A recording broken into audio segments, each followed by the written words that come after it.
तुमने देखा, लोग जब ये बातें करते हैं कि हम संसार से तंग आ गए हैं, संसार बोझिल हो गया है, दरअसल वो लोग खुद ही संसार से चिपके रहते हैं और फिर कहते हैं कि संसार बोझिल हो गया है, संसार दुखदाई है, पीड़ादायी है, बहुत कष्टदायी है।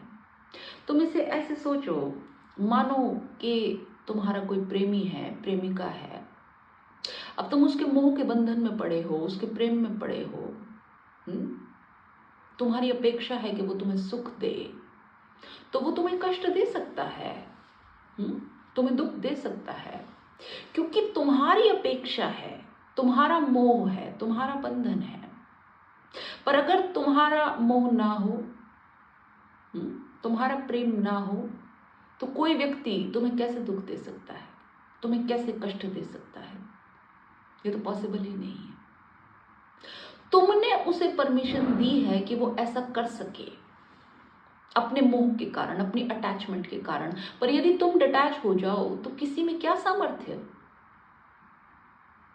नहीं हो सकता ना।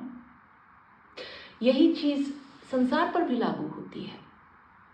अगर तुम इस संसार से इतने चिपके ना रहो, इस संसार से इतनी अपेक्षाएं ना रखो कि इसमें ऐसा हो, वैसा हो, ये सुख हो, फलाना ढिमकाना, अलग अलग कहानियां जो तुम सोचते हो, तो ये संसार तुम्हें कैसे दुख दे सकता है? तुम जैसा जो हो उसको करते चले जाओ। तुम इतनी अपेक्षाएं बनाओ ही मत, तुम इतनी उम्मीदें रखो ही मत कि तुम निराश हो सको, तुम आशा मत बनाओ ना। तो ये संसार बोझिल नहीं हो सकता। तुम बस अपना काम करते रहो। तुम जो इतनी भविष्य के प्रति कामनाएं लेकर चलते हो, ये जो इतना मोह तुमने इसके प्रति बनाया हुआ है, इसलिए ये संसार तुम्हें दुखी करता है। फिर तुम इससे विपरीत भागने की कोशिश करते हो कि अच्छा चलो, संसार में तो कोई सुख मिला नहीं, तो अब मोक्ष को पाया जाए। पर तुम कैसे पाओगे मोक्ष को? क्योंकि ये संसार और ये मोक्ष अलग अलग बातें नहीं हैं। ये एक ही बात की भिन्न भिन्न अवस्थाएं हैं, बस, और कुछ नहीं। दोनों बात एक ही है। जब ये संसार तुम्हें दुख नहीं देगा, कष्ट नहीं देगा, या मैं कहूं तुम इसके बंधन से मुक्त हो गए, तुम्हें इसके कुछ भी होने से, जो कुछ भी इसमें चल रहा है उससे कोई लेना देना नहीं है, कोई चाह नहीं है, तो तुम मोक्ष की अवस्था में आ गए। दरअसल ये तुम्हारी ही दो अवस्थाएं हैं, एक संसार की अवस्था और एक मोक्ष की अवस्था। मोक्ष तुम्हारी परम अवस्था है, संसार तुम्हारी निम्न अवस्था है, बस। पर है तुम्हारी ही अवस्थाएं। ये जो विपरीत की धारणाएं हैं ना, कि ये अलग वो अलग, ये तुम्हारे मन का फैलाव है और कुछ नहीं। तुम्हारा मन तुम्हें भ्रमित करता है, तुम्हें अलग अलग अवस्थाएं दिखाता है, अलग अलग रंग दिखाता है कि ये अलग है, वो अलग है, पर ऐसा है कुछ नहीं। सब कुछ एक ही है। जैसे पानी है, ठंडा है, गर्म है, पर है तो पानी। पानी ही है। ठंडा गर्म उसकी अलग अलग अवस्था है, ठीक है? ऐसे ही ये मोक्ष और संसार भी तुम्हारी ही अलग अलग अवस्था है। जब तुम विपरीत सोचते हो, जब तुम ये सोचते हो कि दो अलग अलग ध्रुव हैं, ये गलतफहमी है। ऐसा नहीं है, ऐसा सिर्फ दिखता है। क्योंकि हम एक चीज से जुड़े हैं, इसलिए हमें दूसरी बड़ी स्पष्ट नजर आती है। पर अगर हम उससे मोह छोड़ दें तो फिर दोनों ध्रुव गायब हो जाते हैं। फिर ना ये बचता ना वो बचता। तुम देखो, जब कोई व्यक्ति कामी है और वो काम वासना को छोड़ना चाहता है, तो तुम्हें लगता है कि उसके ब्रह्मचर्य में उसकी काम वासना नहीं होगी? होगी। पहले वो उसकी तरफ भाग रहा था, अब उससे भाग रहा है।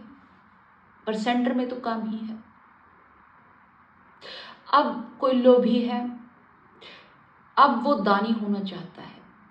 पहले वो धन की तरफ भाग रहा था, अब धन से भाग रहा है। सेंटर में तो लोभ ही है, वही धन है। और अब एक और अवस्था है, अब ये दान इसलिए है ताकि परलोक में कुछ मिले जो इस लोक में नहीं मिला। सेंटर में वो लोभ ही रहेगा। जब तुम इस अवस्था में आ जाओ कि तुम्हारे लिए ये ध्रुव खत्म हो जाए, न लेफ्ट बचे न राइट बचे, कुछ नहीं, तुम सेंटर में आ गए, तब तुम देखोगे कि तुम्हारे सारे बंधन गिर गए और तुम मुक्त हो गए। फिर तुम देखोगे कि जो होता है सो होता है, बस कुछ सही गलत सुख और दुख नहीं होता, बस होता है। तब तुम मुक्त हुए। और तब तुम्हें एक बात का और पता चलेगा कि भविष्य तो रहा ही नहीं, क्योंकि कोई गति नहीं बची ना। समझो, अभी तक भविष्य को तुम कैसे समझते हो? भविष्य क्या है? कल की कामना, कल कुछ होगा, कल कुछ होगा जो इससे भिन्न होगा। पर जब तुम्हें यह समझ आ जाए कि सब कुछ यही है, एक ही बात का अलग अलग रूप में फैलाव हो रहा है, जो था वो भी यही था, एक अलग रूप में था, जो होगा वो भी यही होगा, एक अलग रूप में होगा, पर है यही, तो फिर कहां जाना बचा? कोई गति ही नहीं बची। तब तुम वास्तव में मुक्त होगे। व्यक्ति मोक्ष चाहता है क्योंकि उसके बंधनों में वो सफल नहीं हो पाता, उसमें उसे नाकामयाबी मिलती है। फिर वो चाह करता है कि हमें मोक्ष मिले, लेकिन वो भी एक चाह है, वो भी एक कामना है। और जब तक कामना होगी तब तक मोक्ष कैसे होगा? वो तो एक अवस्था है जिस समय तुम्हारी सारी कामनाएं, तुम्हारी सारी चाहतें गिर गई। फिर चाहे वो खुद मोक्ष की कामना क्यों ना हो, ये तो वो अवस्था है जब तुम्हारी सारी कामनाएं गिर जाती हैं। फिर जो तुम्हें उपलब्ध होता है उसे तुम कुछ भी नाम दो, मोक्ष कहो, सत्य कहो, साक्षी कहो, निर्वाण कहो, कैवल्य कहो, कुछ भी कहो। जब तुम अपने में स्थित हो गए, जब तुम्हें कोई डिगा नहीं सकता इधर उधर, जब तुम्हारे कोई ध्रुव नहीं बचे, जब तुम रूटेड हो गए, है ना, वही अवस्था है। सब कुछ तुम्हारी सोच पर है, तुम्हारे बोध पर है। तुम अभी निर्मित कर सकते हो अपना मोक्ष, अपनी मुक्ति। ये जो जाल है जो दिखाई देता है, वो सिर्फ दिखाई ही देता है नहीं, नहीं है। तुम निकल सकते हो इससे बड़ी आसानी से। अपने आप को थोड़ा मुक्त करो, अपने आप को अपने शरीर से थोड़ा अलग करो, शुरू करो। साक्षी की नजरों से चीजों को देखना शुरू करो, तो मुक्त ही मुक्त हो। सारा बंधन तो अहंकार का है, कर्तत्व का है। कर्ता गिरा तो सब कुछ गिरा।